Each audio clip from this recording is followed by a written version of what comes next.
Bueno, si el spot sobre el gasoducto no es muy preciso, las respuestas ministeriales en la conferencia de prensa posterior a la reunión de gabinete, a la última reunión de jueves, no son más precisas. Realmente da la impresión de que todo el gabinete está contagiado de la zaraza guzmañosa. Yo vi la conferencia de prensa, eludieron con exactitud cada pregunta concreta y respondieron como generalidades, como el descenso de la desocupación, el crecimiento del producto, la voluntad de escuchar todas las propuestas que tiendan a que el salario prevalezca sobre la inflación, pero no está prevaleciendo.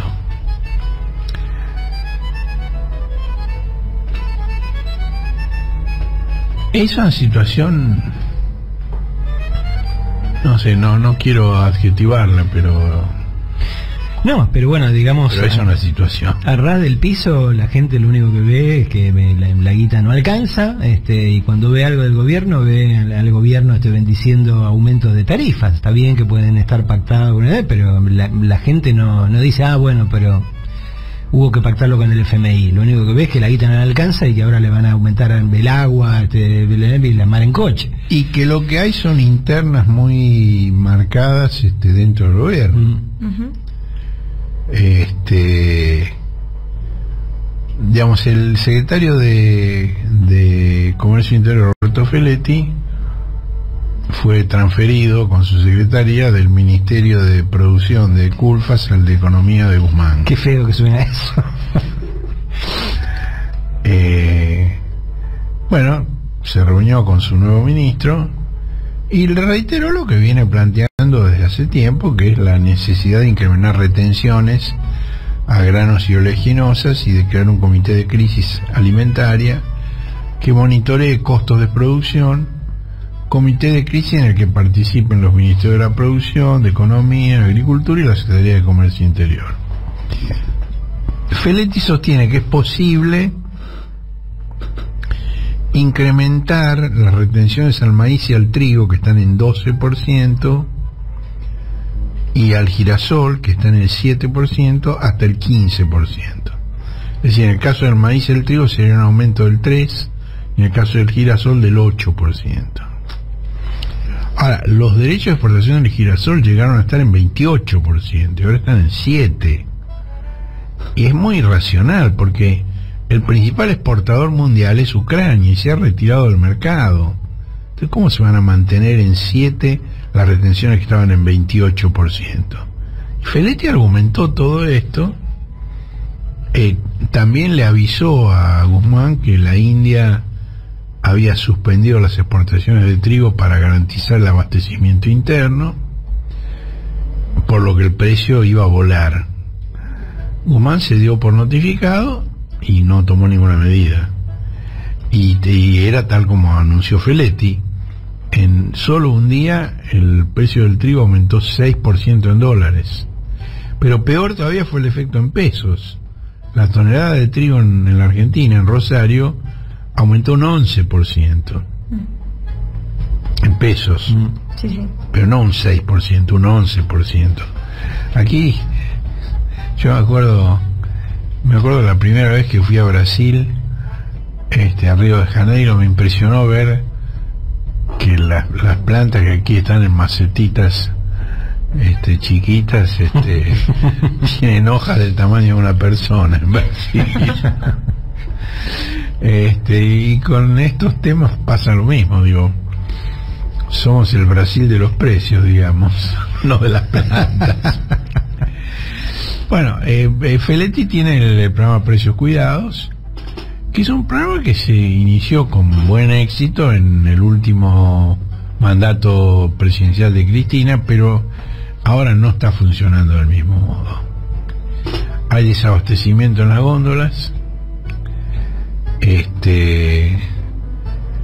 y bueno, la obtusa publicidad que se transmite en el entretiempo de los principales partidos de fútbol insiste que cuando vas de compras no estás solo porque el Estado te acompaña. Tengo mucha curiosidad por ver qué pasa esta tarde. Esta tarde es el partido final del campeonato principal. Juega Boca con Tigre. Y quiero ver la transmisión de la televisión qué aviso pone el Estado, ¿no? Bueno, lo que digo, ¿por qué hay desabastecimiento de los precios de cuidado? Bueno, porque la demanda es muy grande, porque realmente hay un diferencial de precios importante. Ahora, las empresas le dicen a Feletti que estamos con full capacity, en inglés se lo dice, que no pueden producir más, pero los faltantes de los precios de cuidado los suplen con productos similares pero más caros. Es decir, que full capacity las pelotas. Ahora, es una estrategia exitosa la de desabastecer, porque digamos, como el razonamiento es la diferencia de precios entre los cuidados y los descontrolados es tan grande que los cuidados se acaban rápidamente. Entonces Guzmán, para cerrar la brecha, se propone autorizar aumentos de los precios de cuidados. Qué genialidad, ¿no? Es el mundo al revés. Y alegando que lo hace por el bien de la política económica del gobierno, digo.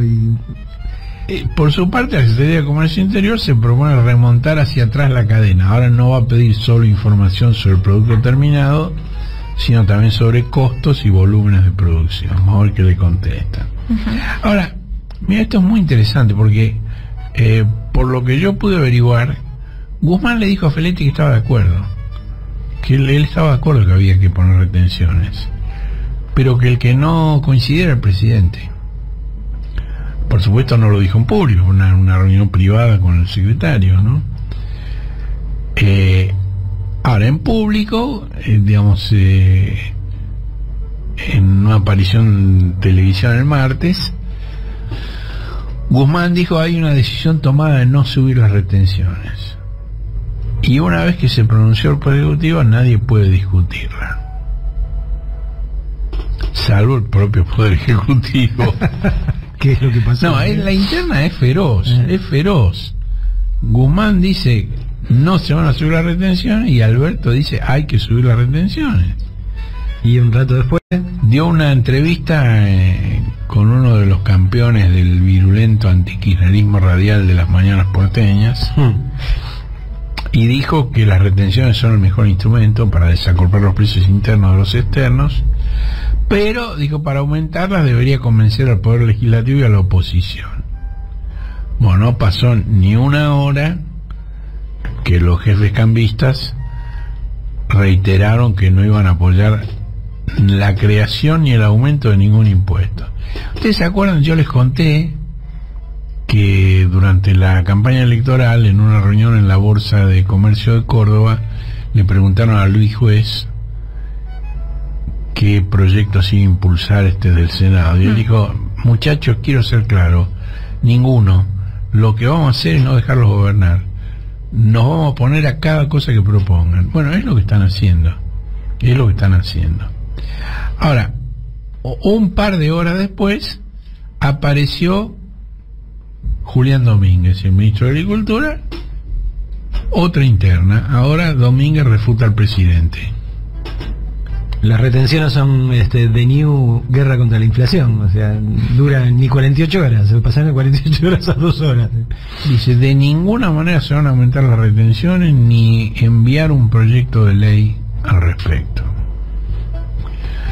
Bueno, otro episodio de los conflictos internos que se puso muy en evidencia en estos días fue el acto que organizó el viernes la Unión de Obreros de la Construcción en un camping de Ezeiza.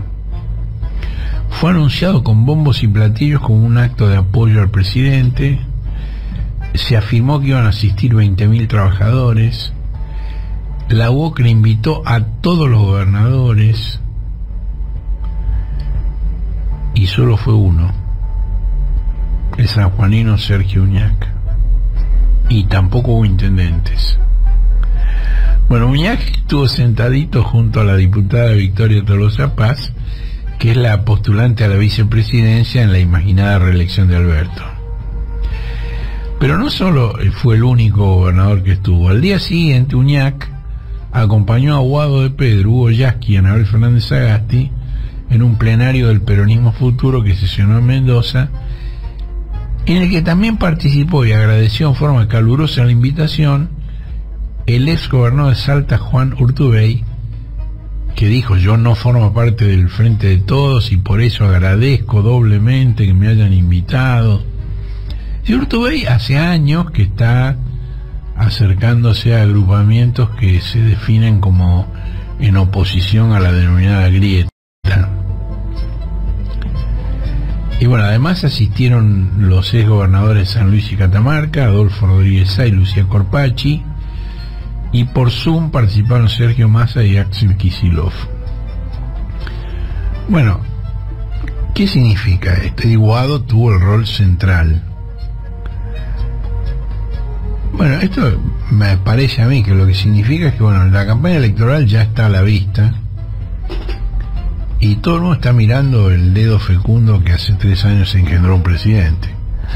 Y se levantan los brazos así y se muestran, porque aquí estoy, mírame a mí.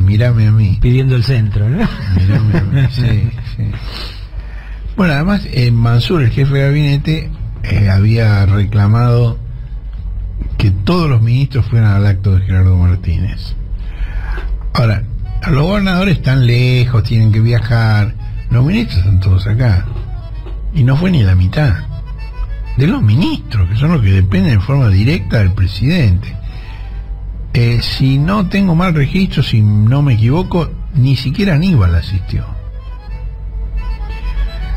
Y bueno, hubo un dron del grupo Clarín que reveló la magnitud del encuentro, que las cámaras a ras del piso no lo captaban.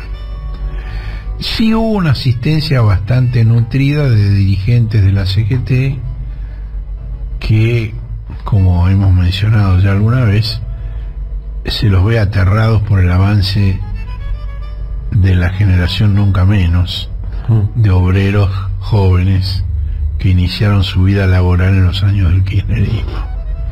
Bueno, ahí el presidente, digamos, el discurso del presidente tuvo un tramo vibrante, muy interesante, sobre la oposición cambista. A ver si podemos escucharlo. Produce el audio vibrante al que Horacio hacía mención, razón por la cual pero en cambio te tiró el tango Desencanto. Sí, por eso digo, no está, digo, cosas que pasan. El tango es una interpretación, fue absolutamente involuntario. Sí, salió por eso el tango Desencanto por la orquesta Enrique Santos. Lo que Alberto dijo en ese tramo vibrante del discurso fue que la oposición cambista es la que quiere quitar los derechos que desde 1945 ganaron los que trabajan. Lo dicen todos los días al descubierto en los canales de televisión. Quieren que cuando un trabajador sea despedido nadie pague indemnización, que las vacaciones dejen de ser pagas, cuestionan las horas sociales, dicen que no hacen falta universidades. Eso no somos nosotros. Nosotros somos los herederos de Perón y de Evita. Venimos a preservar los derechos de los que trabajan. Bueno, estuvo muy bien esa parte del discurso, la verdad, hay que decirlo. El problema es, digamos, que una cosa son los discursos, otra cosa son los hechos, ¿no? Pero bueno, el discurso estuvo muy bien. Ahora, esta exacerbación de las internas entre el presidente y sus ministros, Guzmán, Domínguez, a mí no me parece que sea lo más inquietante. Digamos, es llamativa, digamos, un presidente que esté en interna con sus ministros es una novedad. Ahora, vamos a ver el tema de las retenciones, que es, a mi juicio, lo más importante. El artículo 4 de la Constitución, que Cristina mencionó en su alocución en el Chaco, diferencia claramente los derechos de importación y exportación que recauda el gobierno de las demás contribuciones que equitativa y proporcionalmente a la población imponga el Congreso. Y el artículo 755 del Código Aduanero autoriza al Poder Ejecutivo a gravar, desgravar o modificar el derecho de exportación de mercadería para consumo para, comillas, estabilizar los precios internos a niveles convenientes o mantener un volumen de oferta adecuado a las necesidades de abastecimiento del mercado interno. Es decir, es el Poder Ejecutivo el que puede hacerlo. Hace apenas un mes, un plenario del Tribunal Fiscal de la Nación dijo que ese artículo del Código Aduanero está en plena vigencia y es directamente operativo. Directamente operativo, que sí, que no hace falta una ley que... Ese fallo del Tribunal Fiscal cita en respaldo de su conclusión una posición que sostuvo cuando era procurador del Tesoro el actual presidente del Consejo de la Magistratura, Horacio Rosati. Rosati dijo que la Constitución no emplea los términos impuestos ni contribuciones, ya que los gravámenes a la exportación e importación son instrumentos que puede usar el Estado con fines de política económica.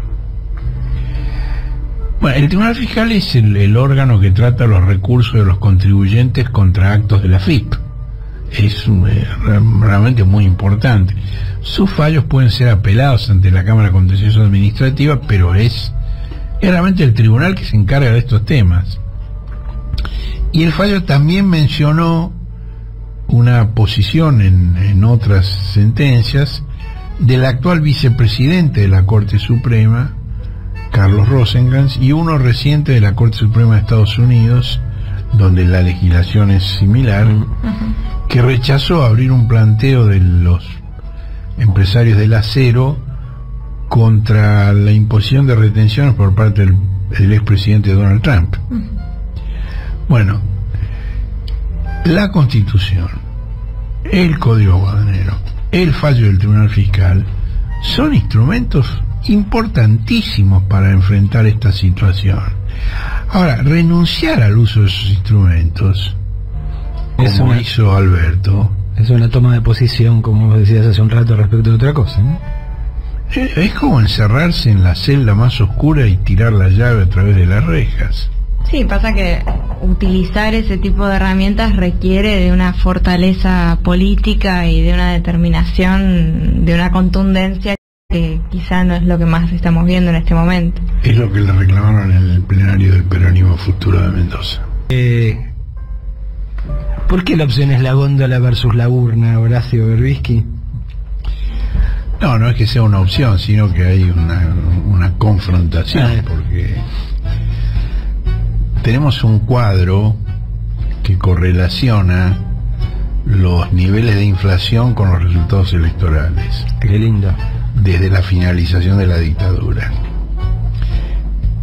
Y en las elecciones, tanto ejecutivas como legislativas que hubo desde entonces, cuando se votó en un año donde el porcentaje de inflación superó el 50%, fueron 8 elecciones. En 6 de ellas el oficialismo fue derrotado. Y se impuso en 2, a pesar de que la inflación superaba el 50%, pero en los 2 casos, que serían la excepción de la regla, la elección se produjo luego de una brusca caída de la inflación. La inflación venía volando y la pararon en seco, después de la hiper del año 85 y de la hiper del año 91, es decir, el plan austral de Surruil y la convertibilidad de Cavallo. En ese caso, digamos, es una excepción de la regla, pero hasta por ahí, porque digamos, si vos ves el porcentaje del año, la inflación fue superior al 50%, pero por ejemplo en el año 85 fue del 672%. Se lo parió. Y a pesar de eso el radicalismo ganó la elección. Y en el año 91 fue del 171%, y a pesar de eso el menemismo ganó la elección. Pero si vos ves, digamos, lo que pasó en este último año, por ejemplo, el año 91, en el mes de febrero del año 91 hubo 27% de inflación en un mes. Digamos, ahora estamos desesperados porque están en el 6, sí. El 27, pero a partir de marzo, cuando llega el cambio de gabinete y el plan austral, cae en forma vertical. Y del 27 de febrero se pasó al 5 en abril, al 3 en mayo, al 3 en junio, al 2,5 en julio, que hay un error, al 1,3 en agosto, al 1,8 en septiembre, al 1,4 en octubre, al 0,4 en noviembre y al 0,6 en diciembre. O sea que en los meses previos a esa elección, la caída de la inflación fue muy palpable en la realidad cotidiana. Y bueno, las elecciones legislativas, que no se realizan todas en la misma fecha, cada provincia tiene su propia fecha, fueron entre agosto y diciembre, según las provincias. Y la inflación en agosto fue del 1,3%. Digo, si ahora la inflación bajara al 1,3%, Alberto haría una fiesta en Olivos. Ahora que puede. Digo, en otro lado, digo, haría una fiesta.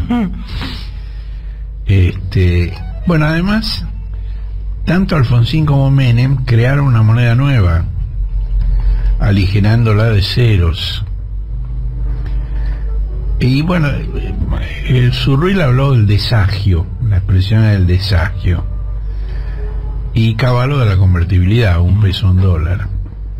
Era un toque mágico, ¿no? Un toque de fantasía, para un electorado que estaba tan harto e incrédulo como el actual. Pues esta idea de que ahora la gente está podrida. No, hemos estado podridos muchas veces durante muchas décadas. Los que tenemos suficiente edad como para haber vivido esas cosas sabemos que cuando Alfonsín y Menem llegan a su primera elección legislativa después de la presidencial, la gente estaba tan harta como ahora.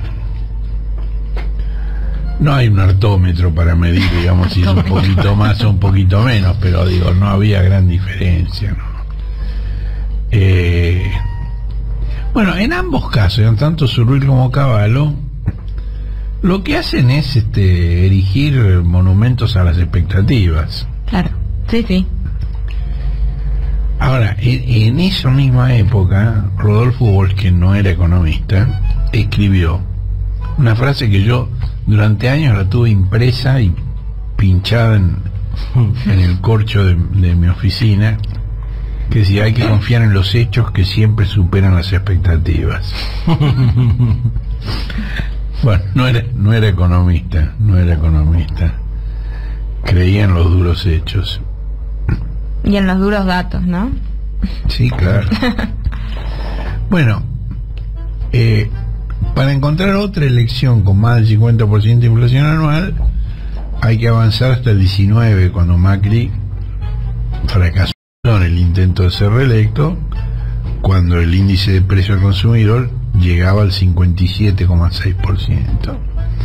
Y 2 años después le pasó lo mismo al actual gobierno, que perdió las legislativas del año 21 con un índice de precio al consumidor del 50,7%.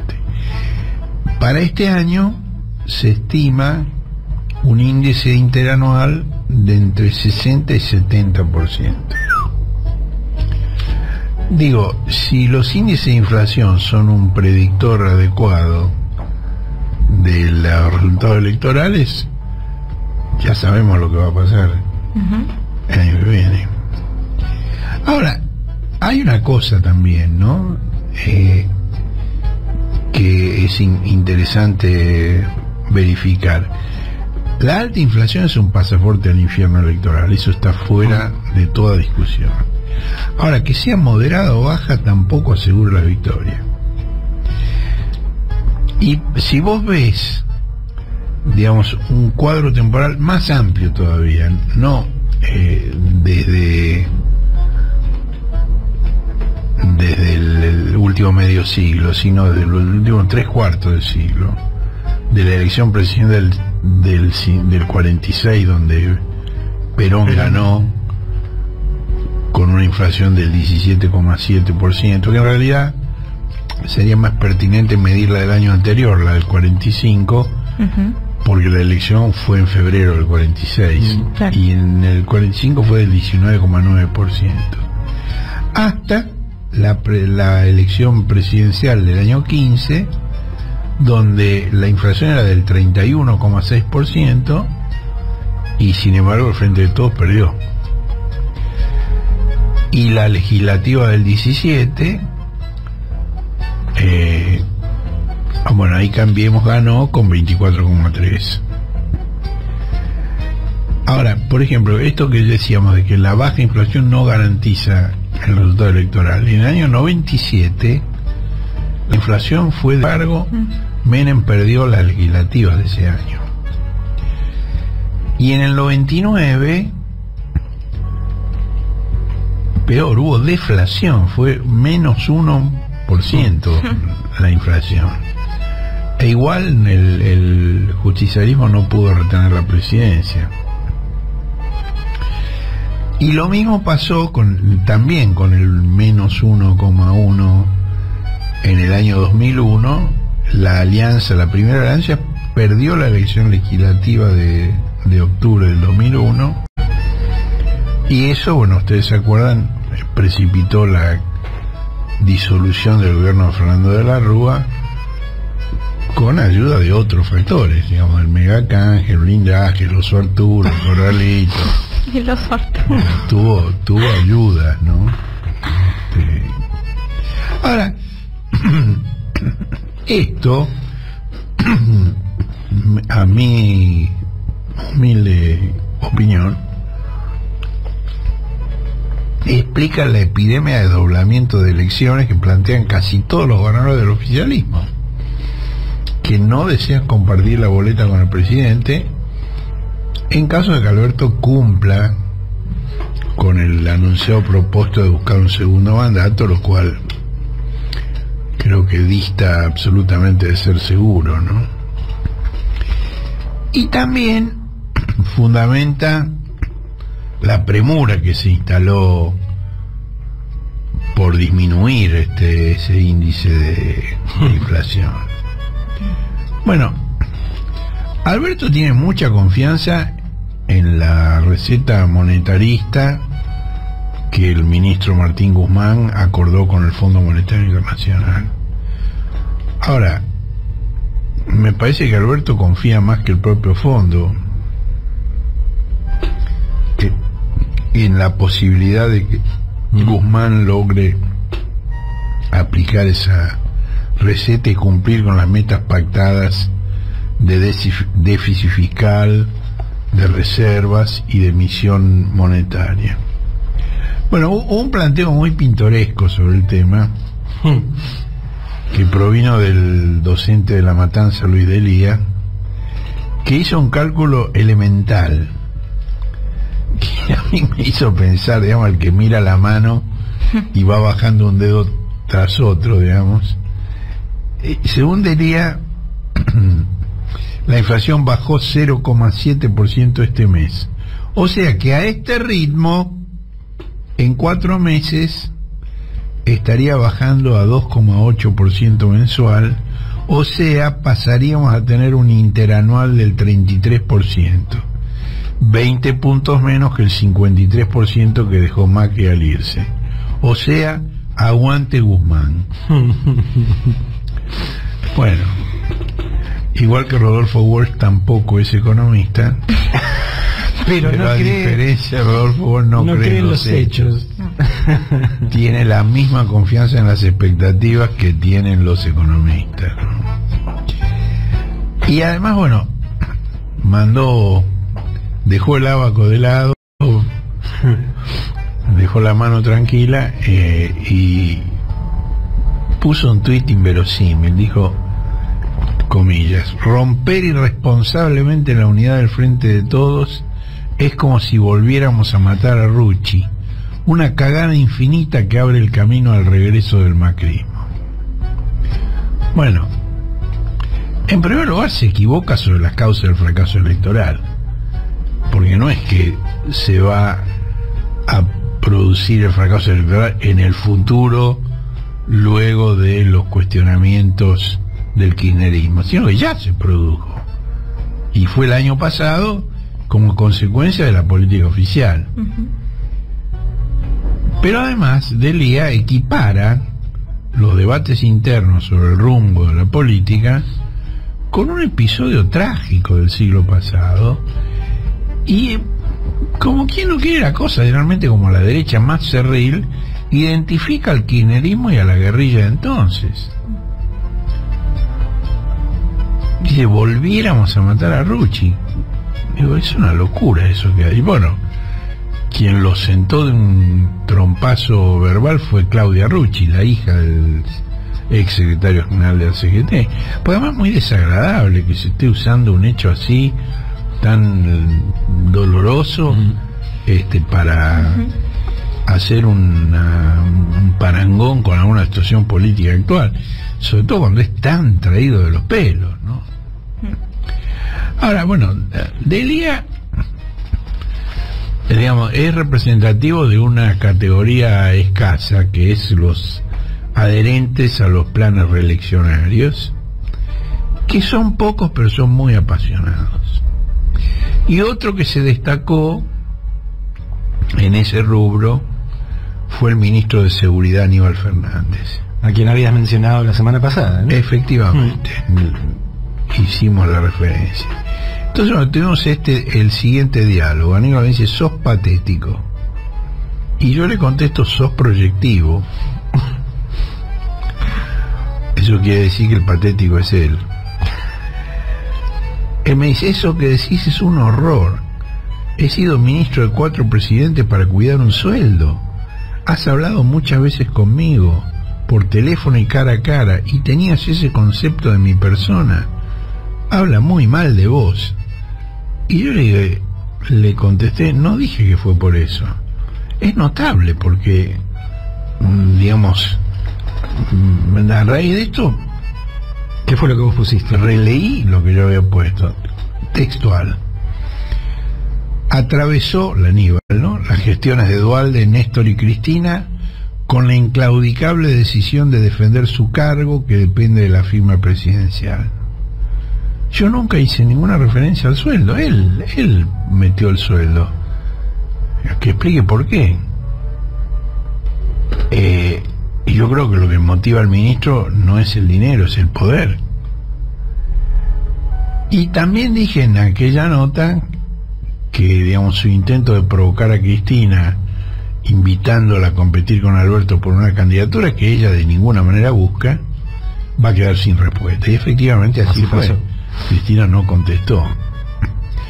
Ahora, a raíz de este diálogo tenso con el ministro, con quien efectivamente, digamos, a lo largo de los años he tenido una relación fluida, cordial, lo cual no quiere decir que haya estado siempre de acuerdo. He cuestionado muchas cosas de su gestión, fundamentalmente, bueno, no importa, no quiero entrar en ese detalle ahora. Ahora, entonces me puse a repasar algunas de las manifestaciones recientes de Aníbal. Y hay un tuit del 28 de marzo, sí, hace 2 meses. Menos de 2 meses. Y 2 meses menos una semana. Dice, vemos con estupor la utilización de la imagen de Cristina con insultos. Cristina es el mejor cuadro político de los últimos 100 años, lo cual la convierte en tentación para los mediocres que incitan y financian. Un fuerte repudio a esta basura de procedencia sospechada. Ahora, Hace 2 meses dijo pero hace 2 semanas dijo que su lealtad era hacia Alberto porque logró hacer magia con nada. Y preguntó, ¿por qué no lo defendería como hice con Duhalde, Kirchner y Cristina? Y el mes pasado había dicho que nunca había visto a alguien del peronismo que no vote algo que el presidente pida. Lo que el presidente dice es lo que yo hago. El presidente fija una política y si alguien mete palos en la rueda, debería correrse e irse a trabajar a otro lugar. Antes de votar en contra de un presidente peronista, me corto la mano. Jamás estoy en contra de un presidente peronista. Es mi forma de pensar de toda la vida, no ando con vueltas. Y ahora, el jueves, al ingresar a la reunión de gabinete, agregó que Cristina se corrió de la gestión. Y en su clase magistral en el Chaco pasó 1 hora y media hablando de la interna. No mencionó al presidente, no habló del acuerdo con el Fondo Monetario, que fue un trabajo fenomenal. Omitió hablar de la desocupación del 7%. Estas son palabras textuales de Aníbal, entre comillas. No son afirmaciones del cohete, mías. Y hay una cosa que hay que reconocerle a Aníbal, yo se la reconozco, pero de todo corazón. Habla muy claro, muy claro. El mejor cuadro político de los últimos 100 años es una tentación para los mediocres. Bueno, en las últimas semanas, digamos, hay un tema que nosotros venimos proponiendo desde hace no menos de un año, acerca de la dificultad para acumular reservas pese al saldo positivo de la balanza comercial. Hemos publicado artículos de distintos autores en el cohete, incluyendo al presidente del Banco Central, Miguel Pese, digamos, que es uno de los que maneja este tema. También le pedí la opinión a Guzmán. Digo, ahí hay una discusión entre Guzmán y Pese, porque Pese propugna restricciones a la salida de dólares y Guzmán se opone. Guzmán no quiere cerrar la salida de dólares. Entonces, bueno, le pedí también a Guzmán que escribiera para el cohete o que diera una entrevista, pero no lo obtuvimos, porque realmente, yo qué sé, Guzmán se siente más cómodo con el grupo Clarín o con la izquierda chica, y con el cohete ahora solo acepta hablar en off the record. Bueno, es una definición también, ¿no? Ahora, digo, la situación es complicada, digo, porque además en Estados Unidos el banquero central Jerome Powell acaba de anunciar que va a aumentar la tasa de interés para bajar la inflación, que es en este momento del 8% interanual en Estados Unidos, y quiere bajarla al 2% interanual, que era el nivel previo a la pandemia. Bueno, esta es una noticia pésima para los países necesitados de dólares, como la Argentina, porque bueno, Estados Unidos cuando sube la tasa es una aspiradora. Exacto. De fondos de todo el mundo, la guita se va para allí, como las golondrinas de Capistrano al llegar el invierno que vuelan a San Juan de Capistrano, ¿no? Bueno, la estadística del mercado único y libre de cambios es pública. Hay que estudiarla, esto es complicado, ¿no? En los primeros 28 meses del actual gobierno, el pago de capital y de intereses de la deuda privada superó la totalidad del saldo positivo de la balanza comercial de bienes y servicios, que fue muy buena. Digo, la balanza comercial arrojó 21.000 millones de dólares de superávit. Ahora, el gobierno pagó intereses por 8.100 millones de dólares Y entre esos intereses y el capital de la deuda externa privada salieron 22.300 millones de dólares, con un pico en marzo de este año. Bueno, no vamos a entrar en el detalle porque, digamos, es difícil, digamos, sin tener un papel a la vista, retener los números así porque alguien los está mencionando, pero, digamos, está claro que pese al resultado comercial excelente y al préstamo del fondo, las reservas disminuyeron en casi 4.000 millones de dólares y quedaron en un nivel similar al que dejó Macri. Y las perspectivas para este año no son muy alentadoras, porque las primeras proyecciones contemplan que el superávit comercial este año no va a pasar de 8.000 millones de dólares, que es la mitad del 2021, y que además va a incrementarse el déficit con los países vecinos, Chile y Brasil. Bueno, esta es una situación realmente muy grave. Vos podés, es decir, tenés que pagar la deuda con el Fondo Monetario, y esto va a ser difícil, y además va a vencer también el periodo de gracia que se obtuvo en la renegociación con los acreedores privados. Es decir, tanto con el fondo como con los acreedores privados se pateó para más adelante, pero el más adelante viene en forma inexorable y las posibilidades de pagarlo no han mejorado. Al gobierno tiene una ilusión puesta en la exportación de energía, cuando la producción de petróleo y gas de Vaca Muerta pueda ser trasladada del desierto hasta los grandes centros de consumo, tanto nacionales como regionales e internacionales. Sí, pero sí, eso en el mejor de los casos, de cualquier manera no ocurriría dentro del tiempo que le corresponde a este gobierno. No, efectivamente.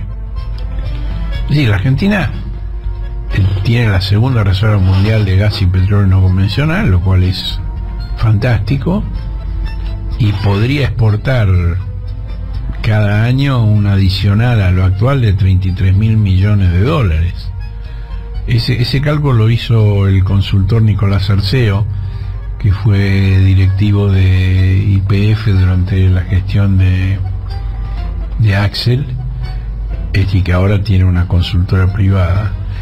Ahora, el problema es que para eso hay que sacar el gas de allí, hay que transportarlo. Hay un gasoducto planeado que se llama Néstor Kirchner. En la primera etapa va a llegar hasta Saliqueló, en la provincia de Buenos Aires, y después tiene que llegar a puertos. Algunos puertos hay que construirlos.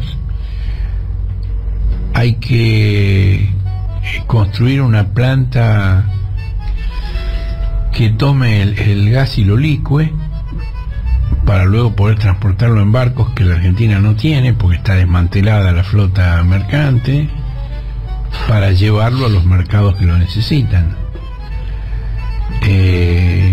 Y después, en una segunda etapa, el gasoducto va a llegar hasta Brasil, que también es un gran consumidor de gas, y que históricamente, desde hace más de medio siglo, compite con la Argentina por la importación de gas boliviano. Digamos, en el futuro la Argentina no va a necesitar gas boliviano y en vez de importador va a ser exportador, pero hasta ahora sigue siendo importador. Y hay un spot, escuchá el spot que está saliendo al aire en este momento. El gasoducto Néstor Kirchner ya está en marcha. Un proyecto que generará 6.000 puestos de trabajo, aumentará el potencial energético, la producción y las exportaciones de nuestro país. El inicio de este proyecto prevé una inversión de más de 3.400 millones de dólares. Una obra de infraestructura clave para nuestro desarrollo económico y nuestra soberanía productiva. Reconstrucción Argentina. Argentina Presidencia. Ya está en marcha, dice. No está en marcha. No es verdad. Y las imágenes que muestra, con esa música tan exultante, son, digamos, de caños que están siendo soldados, y no están los caños. O sea, estás hablando de unos tiempos y de unas inversiones fenomenales, ¿no? Digo, no, pero no están. Digo, los fondos para la construcción del gasoducto fueron provistos por la contribución extraordinaria que planteó Máximo Kirchner sobre las grandes fortunas. Pero eso se cobró en pesos. Ahora, digamos, para la construcción del gasoducto hacen falta dólares.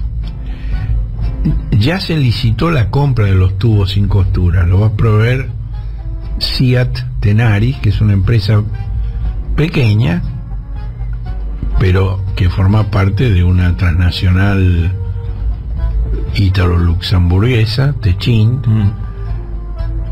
La historia de Techint nació, creció y se reprodujo a expensas del Estado según un modelo que el fundador, Agostino Rocca, un oficial del ejército italiano, aprendió en la Italia fascista, donde fue el asesor industrial de Mussolini,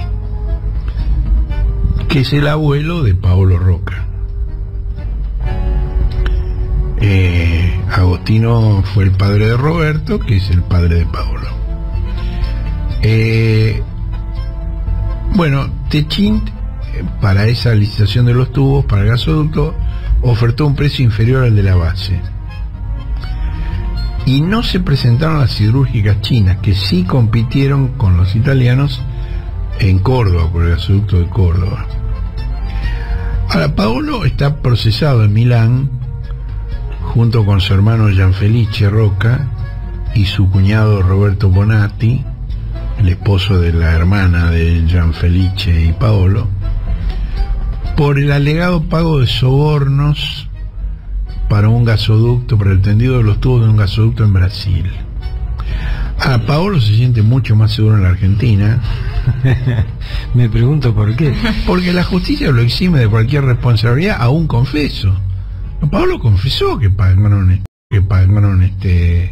sobornos en Venezuela. Igual lo sobreseyeron. Es que bueno, estado de necesidad, lo extorsionaron. Estaba en juego la seguridad de los directivos de la empresa de Techint en Venezuela. No hay ninguna prueba de que hubiera ningún peligro para la seguridad de sus ejecutivos, nada. Es lo que en judiciales llaman una afirmación dogmática. Es decir, digo una cosa y no me preocupo por demostrarla.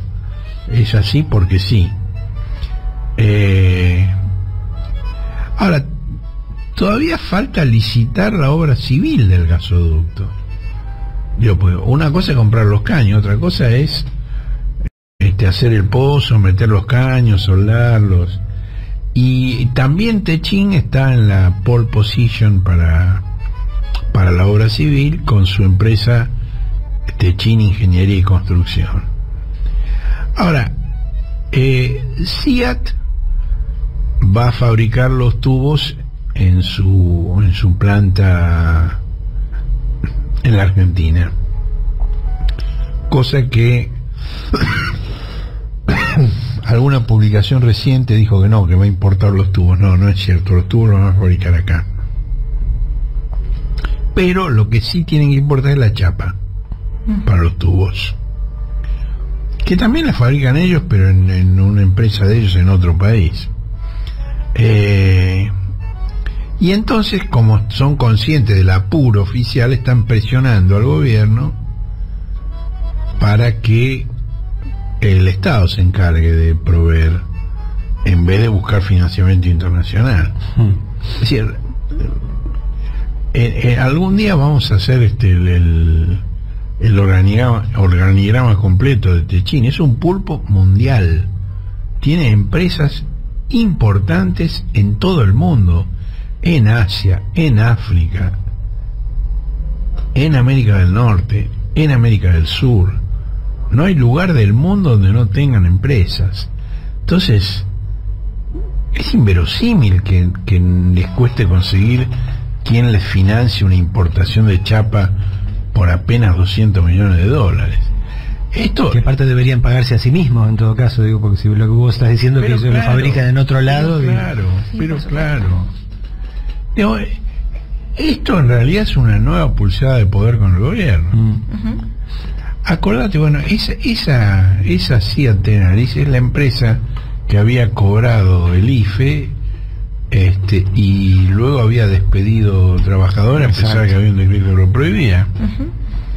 El gobierno ahí estuvo bien, les obligó a devolver el IFE que habían recibido, porque no habían cumplido con la condición de mantener la planta de trabajadores.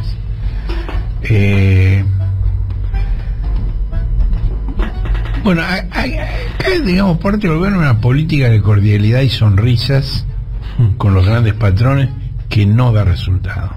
Está claro que no da resultado.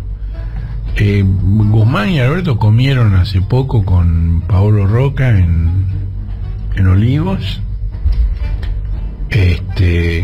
No sé si Paolo les contó ahí sobre el juicio que tiene en Milán, donde la fiscalía le pidió 4 años y medio de prisión. Y la fiscalía de Milán se queja de que la justicia argentina no ha contribuido, no ha colaborado con los pedidos que le hicieron, y que la justicia de Milán había pedido un allanamiento y que demoraron tanto en hacerlo y le avisaron primero a Techín, de modo que cuando fueron no encontraron nada. Bueno, vos me mencionabas hace un rato, antes de empezar el programa, otra referencia que Alberto hizo a... Lo de Pagani. Lo de Pagani. Pagani contó que le pidió ayuda a Pagani de Arcor para bajar el precio de los alimentos. No. Me acordé con esto de un libro de juventud de Gabriela Cerruti, la actual portavoz presidencial, que cuenta que después de una comida con hombres de negocios, Zulema Yoma le preguntó al chef si las cenas, si las cenas eran siempre iguales.